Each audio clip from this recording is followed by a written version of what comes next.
తాకట్లో ఉన్న మీ బంగారాన్ని విడిపించి ఆ రోజు ఆన్లైన్ రేటుకి కొంటాం. Sharma Gold company.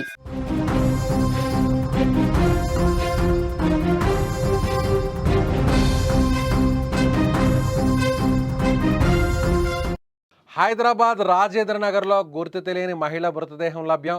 అత్యాచారం చేసి ఆపై హత్య చేసినట్లు అనుమానం. మృతదేహంపై బట్టలు లేకపోవడంతో రేప్ అండ్ మర్డర్గా అనుమానం. కిస్మత్పూర్ బ్రిడ్జ్ కిందకు తీసుకెళ్లి దారుణం చేసినట్లుగా భావిస్తున్న పోలీసులు. రంగంలోకి దిగిన క్లోజ్ టీం, పలు ఆధారాలను సేకరించినటువంటి కాప్స్.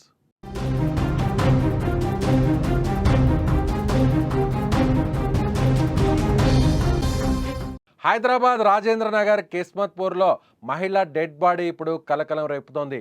గుర్తు తెలియని మహిళ డెడ్ బాడీ కనిపించడంతో రాజేంద్ర నగర్ ఒక్కసారిగా ఉలిక్కిపాటుకు గురైంది. కిస్మత్పూర్ బ్రిడ్జ్ కింద గుర్తుపట్టలేని స్థితిలో ఓ మహిళ డెడ్ బాడీ ఉంది. ఆ మహిళ ఒంటిపై బట్టలు లేకపోవడంతో ఎవరైనా బ్రిడ్జ్ కిందకు తీసుకెళ్లి అత్యాచారం చేసి ఆపై హత్య చేసి ఉంటారని పోలీసులు అనుమానిస్తున్నారు. దీంతో సమాచారంతో ఒక్కసారిగా ఘటనా స్థలానికి చేరుకున్న క్లోజ్ టీం ఇప్పుడు ఆధారాలను సేకరించింది. ఇక కేసు నమోదు చేసుకున్న రాజేంద్ర నగర్ పోలీసులు స్థానికంగా ఉన్న సీసీటీవీ ఫుటేజ్ ఆధారంగా కేసు దర్యాప్తును ప్రారంభించారు. చనిపోయిన మహిళకు 20 నుంచి 30 సంవత్సరాలు ఉంటాయని పోలీసులు భావిస్తున్నారు. అయితే ఇప్పుడు స్క్రీన్ మీద మీరు ఆ విజువల్స్ చూడొచ్చు. అక్కడ బ్రిడ్జ్ కింద ఈ మహిళకు సంబంధించినటువంటి మృతదేహం ఉన్నటువంటి ప్రాంతంలో పోలీసులు అక్కడ ఆధారాలను సేకరిస్తున్నారు. క్లూస్ టీం కూడా అక్కడ చేరుకొని ఆధారాలను సేకరిస్తున్నటువంటి దృశ్యాలు మీకు అక్కడ కనిపిస్తున్నాయి. ఇప్పుడు రాజేంద్ర నగర్లో ఆ మహిళకు సంబంధించినటువంటి బట్టలు కూడా అక్కడ కనిపిస్తున్నాయి. మహిళ ఒంటి మీద దుస్తులు కూడా లేకపోవడంతో ఖచ్చితంగా ఎవరైనా అగంతకులు అత్యాచారం చేసి ఆపై హత్య చేసి ఉంటారని స్థానికులతో పాటు పోలీసులు కూడా అనుమానిస్తున్నారు. అయితే ఇప్పుడు ఒక్కసారిగా హైదరాబాద్లోని రాజేంద్ర నగర్ కిస్మత్పూర్లో జరిగినటువంటి ఈ దారుణ ఘటనతో మొత్తం అక్కడ ఉన్నటువంటి స్థానికులందరూ కూడా భయభ్రాంతులకు గురవుతున్నారు. ఒక మహిళ 25 సంవత్సరాల నుంచి 30 ఏళ్ల లోపు ఉన్నటువంటి మహిళ మృతదేహం అక్కడ లభ్యం కావడంతో ఎవరైనా ఇంత దారుణానికి పాల్పడి ఉంటారా, ముఖ్యంగా ఒక గ్యాంగ్ రేప్ లాంటిది ఏమన్నా జరిగి ఉంటుందా అనేటువంటి అనుమానాన్ని వ్యక్తం చేస్తున్నారు. అక్కడికి బలవంతంగా ఆ మహిళను ఎవరైనా తీసుకువెళ్ళి కిడ్నాప్ చేసి అక్కడికి తీసుకువెళ్ళి ఆ బ్రిడ్జ్ కింద గ్యాంగ్ రేప్ లాంటిది చేసి అందరూ కూడా హత్య చేసి ఉంటారనేటువంటి అనుమానాన్ని స్థానికులు ఇప్పుడు వ్యక్తం చేస్తున్నారు. అయితే ఇప్పుడు ఇలాంటి ప్రదేశంలో రాజేంద్ర నగర్లోని కిస్మత్పూర్లో హైదరాబాద్ నగర పరిధిలో ఇలాంటి దారుణం జరగడంతో ఇప్పుడు ఉన్నటువంటి అక్కడ స్థానికులందరూ కూడా భయపడుతున్నారు. మహిళలు బయటకు రావాలంటే కూడా ఇప్పుడు భయపడేటువంటి పరిస్థితి అక్కడ చాలా స్పష్టంగా కనిపిస్తుంది. అక్కడ విజువల్స్లో చూడొచ్చు. పోలీసులకు సంబంధించినటువంటి వాహనాలన్నీ కూడా అక్కడ చేరుకున్నాయి. అక్కడ దర్యాప్తును ప్రారంభించారు. అక్కడ ఉన్నటువంటి ఆధారాలను సేకరించేటువంటి ప్రయత్నం చేస్తున్నారు. అక్కడ ఒకసారి పరిస్థితి చూస్తే అక్కడంతా కూడా చుట్టుపక్కలంతా కూడా ముళ్ళ పొదలు కనిపిస్తున్నాయి. ముళ్ళ పొదల్లోకి ఆ బ్రిడ్జ్ కింద ప్రాంతానికి ఎవరైనా అగంతకులు ఈ మహిళను ఎత్తుకెళ్ళి అక్కడికి తీసుకువెళ్ళి అత్యాచారం చేసి రేప్ చేసి దారుణంగా హత్య చేసి ఉంటారనేది ఇప్పుడు అందరూ కూడా భావిస్తున్నారు. అక్కడ ఆ మహిళకు సంబంధించినటువంటి దుస్తులు కూడా నలుపు రంగులో ఉన్నటువంటి దుస్తులు కూడా అక్కడ కనిపిస్తున్నాయి. ఆ దుస్తుల్ని కూడా దూర ప్రాంతంలోకి విసిరేసి ఆ తర్వాత ఆమె మీద ఈ అఘాయిత్యానికి పాల్పడి ఉంటారనేది కూడా ఇప్పుడు అందరూ కూడా అనుమానిస్తున్నారు. హైదరాబాద్ పరిధిలో ఈ దారుణం జరగడంతో ఎవరు కూడా ఇప్పుడు బయటికి రావాలన్నా కూడా రాజేంద్ర నగర్ కిస్మత్పూర్లో ఉన్నటువంటి ఆ ప్రాంత వాసులు ఇప్పుడు భయపడుతున్నటువంటి పరిస్థితి. సో ఇప్పుడు పోలీసులు ఇది ఛాలెంజింగ్గా తీసుకున్నారు. పోలీసులకు వెంటనే ఈ కేసును ఛేదించేటువంటి ప్రయత్నంలో ఉన్నారు.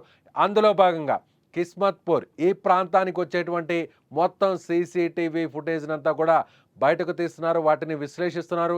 ఈ వైపుగా ఈ ప్రాంతం మీదుగా ఎవరు ఇక్కడికి వచ్చుంటారు, ఎవరైనా అనుమానితులు ఇటువైపుగా సంచరించి ఉన్నా, ఎవరైనా అనుమానితులు లేదంటే ఏదైనా వాహనాలు కూడా ఈ ప్రాంతానికి చేరుకుని ఉంటే ఆ వాహనాలకు సంబంధించినటువంటి డేటా అంతా కూడా కలెక్ట్ చేస్తున్నారు. అలాగే ఇక్కడ ఈ ప్రాంతంలో ఉన్నటువంటి సెల్ ఫోన్ టవర్స్ను కూడా ఆ టవర్స్ ద్వారా ఎవరైనా ఫోన్ కాల్స్ ఎక్స్చేంజ్ చేసుకోన్నా కూడా ఆ ఫోన్ కాల్స్ను కూడా ఇక్కడ డేటా కూడా తీస్తున్నారు. సెల్ ఫోన్ డేటా అంతా కూడా సేకరిస్తున్నారు. మరోవైపు సీసీటీవీ ఫుటేజ్ డేటాను సేకరిస్తున్నారు.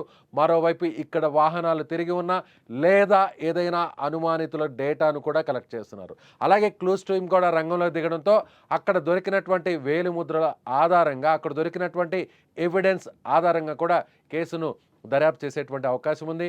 సో పోలీసులు అయితే దీని ఒక ఛాలెంజింగ్గా తీసుకున్నారు. వెంటనే ఛేదించి దీని వెనక ఎవరు ఉన్నారో, ఈ అఘాయిత్యానికి పాల్పడినటువంటి వారు ఎవరు అనేటువంటి డేటాను కూడా సేకరిస్తున్నారు. మరోవైపు మిస్సింగ్ కేసులు గత 4-5 రోజుల నుంచి కూడా హైదరాబాద్ నగర వ్యాప్తంగా నమోదైనటువంటి మహిళలకు సంబంధించినటువంటి మిస్సింగ్ డేటాను కూడా కలెక్ట్ చేస్తున్నారు. ఇప్పటికే ఎవరైనా మిస్సింగ్ కేసులు నమోదు చేసి ఉన్నట్లయితే వాళ్ళ కుటుంబ సభ్యులను పిలిపిస్తున్నారు. మృతదేహాన్ని కూడా గుర్తుపట్టే విధంగా కూడా వాళ్ళందరూ కూడా కుటుంబ సభ్యులను పోలీస్ స్టేషన్కి లేదంటే హాస్పిటల్కి పిలిపించి ఆ మృతదేహాన్ని గుర్తుపట్టే విధంగా కూడా పోలీసులు దర్యాప్తును అయితే ప్రారంభించారు. సో ఇప్పుడు హైదరాబాద్లోని రాజేంద్ర నగర్ కిస్మత్పూర్లో జరిగినటువంటి ఈ దారుణంతో ఈ ప్రాంత వాసులు ఇప్పుడు భయభ్రాంతులకు గురవుతున్నారు. సో మీరేమనుకుంటున్నారు? ఇప్పుడు ఈ మహిళను అత్యాచారం చేసి హత్య చేసి ఉంటారు అనేటువంటి కోణంలో స్థానికులు అనుమానాన్ని వ్యక్తం చేస్తున్నారు. మీరేమనుకుంటున్నారు? మీ అభిప్రాయాన్ని కామెంట్ రూపంలో తెలియచేయండి. 12 టైంలో ఇక్కడ ఒక unknown lady dead body without క్లోత్స్తో ఉన్నదని మనకి ఇన్ఫర్మేషన్ రాగా ఇక్కడికి వచ్చి చూసాము. చూస్తే 25 to 30 ఇయర్స్ మధ్యలో ఒక లేడీని చంపి ఇక్కడ అబాండన్ చేసినట్టుగా సీన్ని బట్టి చూస్తే వేరే దగ్గర చంపేసి ఇక్కడ పడేసినట్టుగా అనిపిస్తుంది. అండ్ తన లేడీ మీద ఎటువంటి ఇంజరీస్ లేవు, బాడీ క్లోత్స్ కూడా లేవు. ఆ బాడీని బట్టి చూస్తే ఒక 3 days బ్యాక్ తనని చంపి ఇక్కడ పడేసినట్టుగా కనిపిస్తుంది. దగ్గరలో సీసీ కెమెరాస్ ఉన్నాయి, అవి కూడా వెరిఫై చేస్తున్నాం. అండ్ ముందు కూడా సీసీ కెమెరాస్ ఉన్నాయి, అది కూడా వెరిఫై చేస్తున్నాం. మన స్టేషన్లో ఉన్న మిస్సింగ్ కేసెస్ అన్ని వెరిఫై చేస్తున్నాం. అదేవిధంగా ఆ చుట్టుపక్కల ఉన్న పోలీస్ స్టేషన్లో కూడా ఇన్ఫార్మ్ చేసినాము, అక్కడ కూడా మిస్సింగ్ కేసెస్ ఏమైనా ఉన్నాయి అనేదాన్ని కూడా వెరిఫై చేస్తున్నాం.